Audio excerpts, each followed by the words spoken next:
ብላክ ዊዶ እንደምትባለው ሴት ሸረሪት መርዛማ የሆነች ሴት ነች ይሏታል። የገዛ ወንድሟን ተመርዞ እንዲገደል በማድረግ የግድያውን ሂደት የመራች እርምጃ ለመውሰድ ሁለት የማታስብ አደገኛ ሴት ነች። ዘ ሲስተር በሚል ርዕስ በታተመ መጽሐፍ ይህችን ሴት ከአራስ ነብርና ከመርዛማ ሸረሪት ጋር ያመሳስላታል። ይህች ለሚዲያ ግድ የሌላትና እርምጃ ለመውሰድ ሁለት የማታስብ አደገኛ ሴት ናት ይለናል። የአገሯ መከላከያ ሰራዊት የመገናኛና የፕሮፓጋንዳ ክፍል ሆና የሰራችውና ሰሜን ኮሪያው መሪ እህት ኪም ዩ ዩንግ ማን ናት? ያልተወራላት እውነታስ? Kim Yo-jong is the most powerful woman not only in contemporary North Korea but perhaps all of Korean history.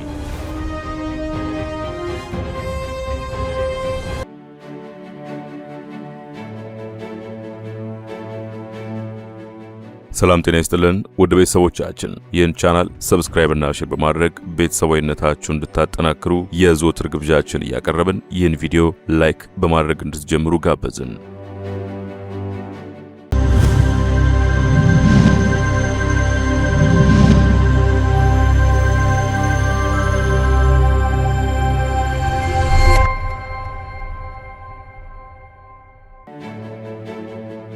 የሰሜን ኮሪያው ኪም ኤል ኦን አባታቸውን ተክተው ወደ ስልጣን ከመምጣታቸው በፊት ወደ ስልጣን መንበሩ ሊመጡ ይችላሉ ከተባሉት መካከል በአንድ ወቅት ተማሪ በነበረ ጊዜ ለደህንነቱ ሲባል በስማቸው ይጠራባቸው የነበሩ አጎቱና ቅንጦትና መዝናናት ይወዳል የሚባለውና ከሌላ እናት የሚወለደው ወንድማቸው ዋነኞቹ የነበሩ ሲሆን የባህል አጥሮችን መስበር ከተቻለ ደግሞ በጣም ቅርባቸው የሆነችውና ሚስጥረኛቸውን ታናሽ እህታቸው ሌላዋ ተገማች ነበረች።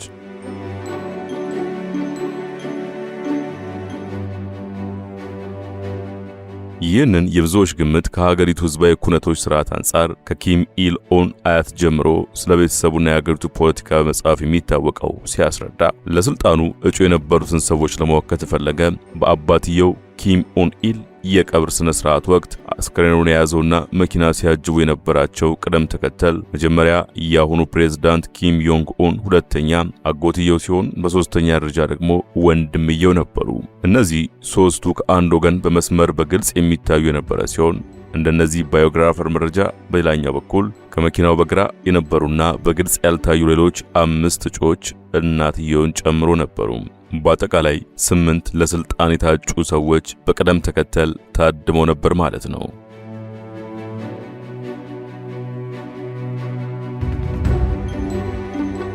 ኪም ወደ ስልጣን ሲመጡ ከመንፈቅ በኋላ የተከሰተውን ላስተዋለ የተሰጠውን ኃላፊነት ያለማንም ጣልቃ ገብነት ከዳር ለማድረስ ቆርጦ መነሳቱን የሚያመላክት ነበር። ያውም የሀገሪቱ ከፍተኛ የጦር አማካሪ የነበሩት ጄኔራል አጎቱ ለተወሰነ ጊዜ የደረሱበት አልታወቀም እየተባለ ሲወራ ከቆየ በኋላ በልብ ድካም መሞታቸው ተሰማ። በመቀጠል ሌላኛው ተቀናቃኝ ወንድምየው በማሌዥያ አንድ የመዝናኛ ቦታ ቆዳ ላይ በሚቀባ የነርቭ መርዝ ከተጠቃ በኋላ ሕይወቱ አልፏል። ሁኔታው በሲሲቲቪ ካሜራ ተቀርጾ የተመለከትን ሲሆን ሁለት ሴቶች ልክ እንደሚያውቁት ነው ሲጠጉትና አንገቷ አካባቢ አንደኛው ስትዳብሱ ያሳያል። ሴቶቹ ከዛ ንክኪ በኋላ ግን በፍጥነት አካባቢውን ለቀው የተሰወሩ ሲሆን ወንድምየው ወደ ሴኩሪቲ መኮንኖች በመቅረብ የሆነውን ሲያስረዳ እንመለከታለን። በአቤቱታ ውስጥ ሴቶቹን እንደማያውቃቸውና ድርጊታቸውም እንግዳ እንደሆነበት ለደህንነቱም ለሕይወቱም እንደሚሰጋ መናገሩን ተገንዝበናል። የመርዙ ውጤት እስኪታይ ጊዜ የሚፈልግ በመሆኑ ወንድምየው አካባቢውን ለቀው ሲሄድ ጤነኛ ነበረ። ነገር ግን ጥቂት ቀናት ቆይተው ሞተ ሲሆን ለኪም 2 ራስ ምታቶች እንደተወገዱለት መገመት አያዳግትም። ዋናው ቁም ነገሩ ከነዚህ ሁለት ሰዎች እልፈት ወይንም ግድያ ጀርባ ማን ነበረ የሚለው ሲሆን ቆይቶ በወጣው መረጃ መሰረት የኪም ታናሽ እህት ዮንግ ቀጥተኛ የድርጊቱ ባለቤትና በበላይነት ስትከታተል እንደነበረች የሚያሳይ የምስል መረጃ ተገኝቷል። ለመሆኑ ይህች የልብ አድርስ ብላክ ዊዶ እንደምትባለው ሴት ሸራሪት መርዛማ የሆነች ሴት ማን ነች? ስለሷስ ምን ያህል እናውቃለን? ጥቂት ነጥቦችን አጋርታናችሁን ቀጥል።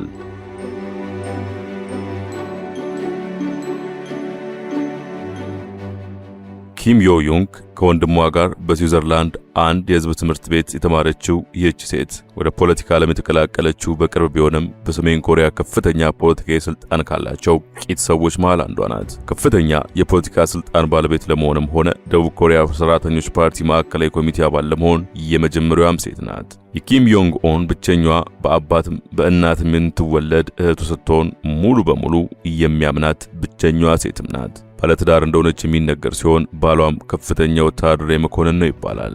ባለንበት በዓለም ሀያል በሚባሉት ሀገራት ሴቶችን በከፍተኛ ኃላፊነት ቦታ ላይ ማግኘት እጅግ ከባድ ነው። ይህንን እውነታ የኮሚኒዝምንና የሶሻሊዝም ርዕዮተ ዓለም በሚከተሉና በምዕራባውያኑ የዲክታተሮች አመራር እየተባሉ በሚጠለጠሉት ሀገራት ሴቶችን በከፍተኛ ኃላፊነት ማግኘት ያልተለመደ ብቻ ሳይሆን ለውጭ ጠላት አጋላጭና አደገኛም እንደሆነ የፖለቲካ ምሁራን ያስረዳሉ።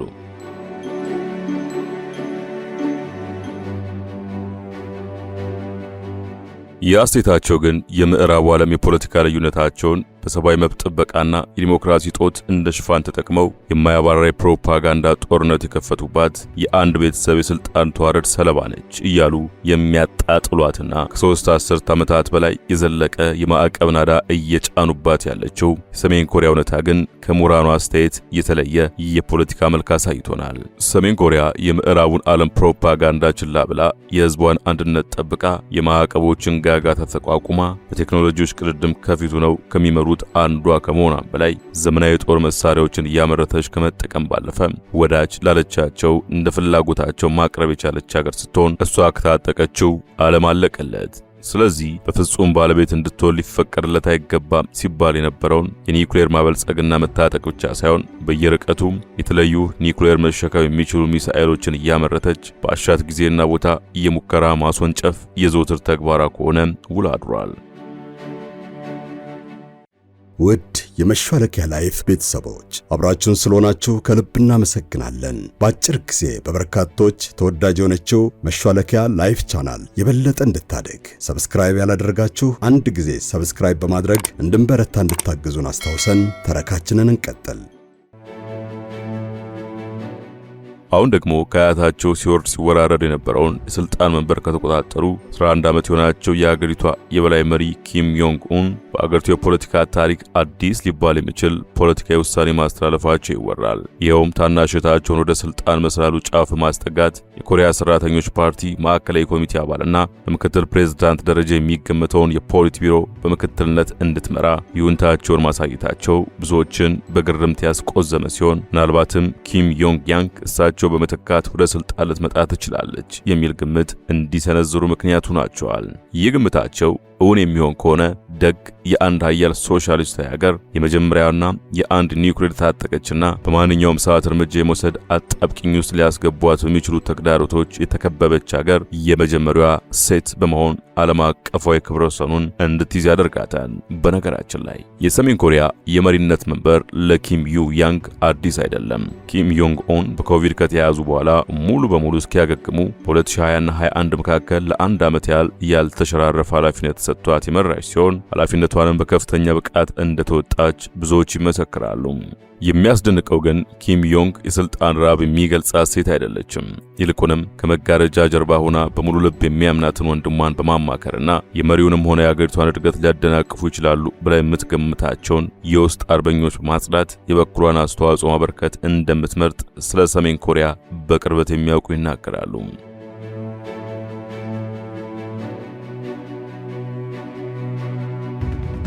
በ2023 ስለዚህ ሰሜን ኮሪያዊት የጻፈ አንድ ደራሲ ዘ ሲስተር እህትየው በሚል ርዕስ ባሳተመው መጽሐፍ ኪም ያንግ ዩንን ከአራስ ነብርና ከመርዛማ ሸረሪት ጋር ያመሳስላታል። ይህ ሰን ዩ ዩንግ የተባለ ደራሲ ከኮሪያው መሪ ጀርባ ያለችው ይህች ለሚዲያ ግድ የሌላትና እርምጃ ለመውሰድ ሁለቴ የማታስብ አደገኛ ሴት ናት ይለናል። ኪም ዮንግ ያንግ በአገሪቱ ፖለቲካ ውስጥ መሳተፍ የጀመረችው ገና አባትየው ከሞታቸው በፊት በ2009 በአገር መከላከያ ኮሚሽነር ውስጥ የኃላፊነት ቦታ ይዛ ቢሆንም መገናኛ ብዙሃንም ሆነ በሕዝብ ዘንድ የማትታወቅና በምስልም ታይታ አታውቅም ነበር።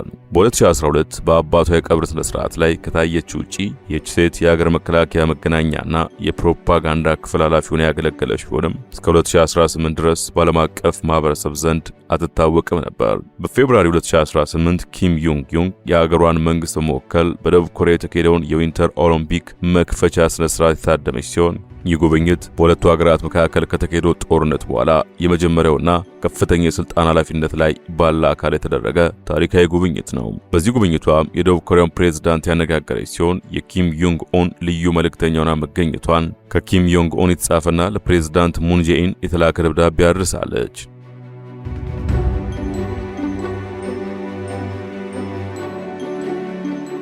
ከደቡብ ኮሪያው የኦሎምፒክ ጉብኝት በኋላ ደግሞ የሰሜን ኮሪያን ዲፕሎማሲያዊ ተግባራት ለማስፈጸም ሀገሯን በብቃት መወከል መቻሏ ይነገራል። ለምሳሌ በሰሜን ኮሪያና በአሜሪካ መካከል በ2018 በማሌዥያ በተካሄደው የጋራ ውይይት ወቅት ከወንድሟ ጋር የተገኘች ሲሆን በእነዚህ በሁለት ሀገራት መካከል በ2019 በሃኖይ የተካሄዱ የነበረው ውይይት አካልም ነበረች። የኪም ዮ ዮንግ ዲፕሎማሲያዊ ሚና እያደር እየጨመረ የመጣ ሲሆን በ2020 የፓርቲዋ ምክትል ዳይሬክተር በመሆን ይፋዊ መግለጫ መስጠቷ የሴትዮዋን የፖለቲካዊ ኃይል ይፋ የሆነ ቅብልነት እንዳጎናጸፈ ግልጽ የሆነበት ነበር። ብዙዎች የፖለቲካ ተመራማሪዎች እንደሚሉት ይህ የኪም ዮ ዮንግ ፈጣን ፖለቲካዊ ግዝፈት የኪም ዮንግ ኦንን ያረጀውን የአባቱም የፓርቲ አባላት ስብስብ የመተካት ሐሳብና ቀጣዩ የሰሜን ኮሪያ መሪ ለመጀመሪያ ጊዜ ሴት ልትሆን እንደምትችል አመላካች ነው ይላሉ።